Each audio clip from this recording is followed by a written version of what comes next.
নমস্কার, master within বেঙ্গলির পরিবেশনায় আপনারা শুনছেন শ্রদ্ধেয় শ্রী দেবী প্রসাদ মুখোপাধ্যায় রচিত বিবাহ পরিচয় পরবর্তী অংশ।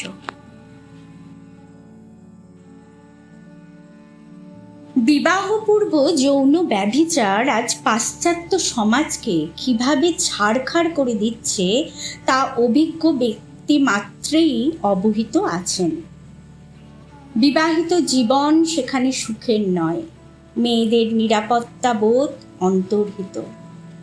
স্বামী স্ত্রীর জীবনের সহজ প্রণয় ও পারস্পরিক বিশ্বাসের ভূমি অত্যন্ত নড়বড়ে।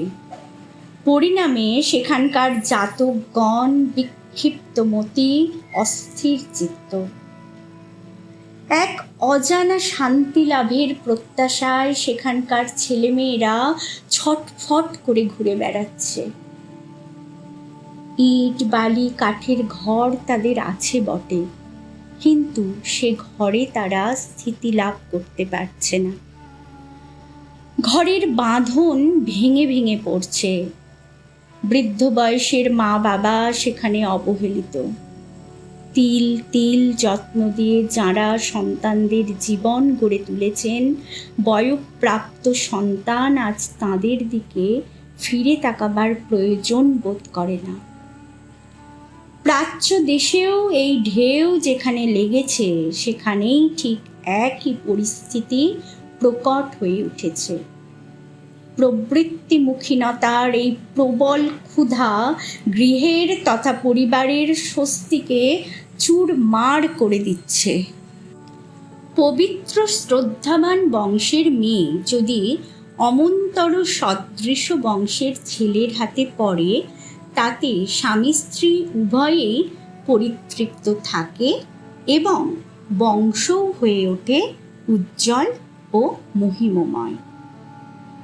তাই বংশ বিচারে সদৃশত্ব বিশেষভাবে লক্ষণীয়। অর্থাৎ দেখতে হবে এক বংশ যেন অপর বংশের যথাযোগ্যভাবে উপযুক্ত হয়। সদৃশ বংশ না হলে স্বামী স্ত্রী একে অপরের কাছ থেকে ঠিকমতো প্রেরণা পায় না। তাই সমান বর্ণে সদৃশ ঘরে বিবাহ যাতে হয়, সেদিকে লক্ষ্য রাখতে হবে। 2 অনুচ্ছেদ আগে আমরা উল্টোপাল্টা ও ভুল বিয়ের কথা বলেছি। এই উল্টো বা ভুল বিয়ে বলতে কি বোঝায়, সেই সম্বন্ধেও আমাদের বোধ পরিষ্কার থাকা দরকার। সমান ঘরে সমান বংশে যে বিয়ে, তাকে বলা হলো সদৃশ বিবাহ। এর বিপরীত যেটা, তাই হলো বিসদৃশ বিবাহ। সেটাই উল্টো বা ভুল বিবাহ, যার অপর নাম প্রতিলোম বিবাহ। ওই বিবাহে পুরুষ থেকে নারী হয় উন্নত কৃষ্টি ও জন্ম বিশিষ্ট।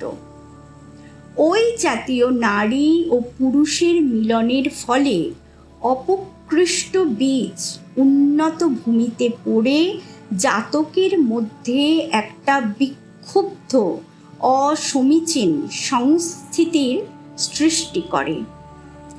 এমনতর জাতকের জৈবী সংস্থিতি সুগঠিত হয় না। এরা শ্রেয় ও শ্রেষ্ঠের প্রতি অনুরাগ সম্পন্ন হতে পারে না। ইষ্ট, ধর্ম ও কৃষ্টির উপর এদের শ্রদ্ধা বিশ্বাস থাকেই না।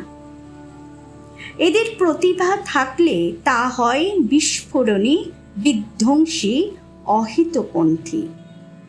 এরা সমাজে দাবানল সৃষ্টি করতে পারে, কিন্তু শান্তির মধুর হাওয়া সৃষ্টি করে মানুষকে স্বস্তি দিতে ও উন্নত চেতনাশীল করে তুলতে পারে না। তথাকথিত প্রগতির নামে এরা উন্মত্ত বেগে ছুটতে পারে, কিন্তু পরিবার ও সমাজের সব রকম লোককে সয়ে বয়ে নিয়ে ক্রম উদ্বর্ধনার পথে চলতে পারে না। তাই এই বিষদৃশ্য বা প্রতিলোম সংমিশ্রণ সর্বথা পরিত্যাজ্য। প্রাচীন সামাজিক নীতিতে কোনো পুরুষ জোর করে এমনতর মিলন সংগঠিত করলে তা বধযোগ্য অপরাধ বলেই গণ্য হতো।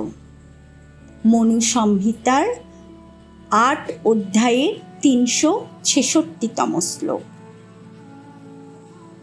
সদৃশ ও বিষদৃশ ছাড়া আরও এক জাতীয় বিবাহ আছে, যার নাম দেওয়া যেতে পারে বিদৃশ।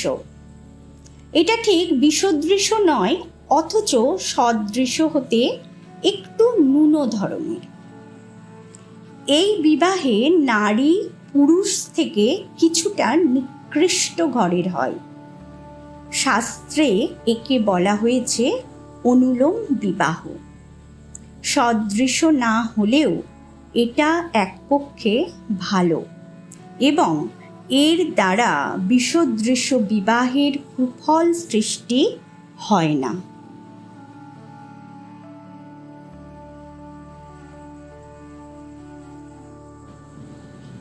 আপনারা শুনছিলেন শ্রদ্ধেয় শ্রী দেবী প্রসাদ মুখোপাধ্যায় রচিত বিবাহ পরিচয় 6ঠ পর্ব। পাঠে শ্রীমতী সুমনা ভট্টাচার্য। কেমন লাগলো আপনাদের আজকের পর্বটি? আমাদের অবশ্যই জানাবেন কমেন্টের মাধ্যমে, আর আরও মানুষের সঙ্গে এই এপিসোডটি শেয়ার করে ঠাকুরের বার্তা পৌঁছে দেবেন। আমাদের আবার দেখা হবে আগামী সপ্তাহে। আমরা চলে আসব এই গ্রন্থ পাঠের পরবর্তী অংশ নিয়ে। জয় গুরু, বন্দে পুরুষোত্তমম।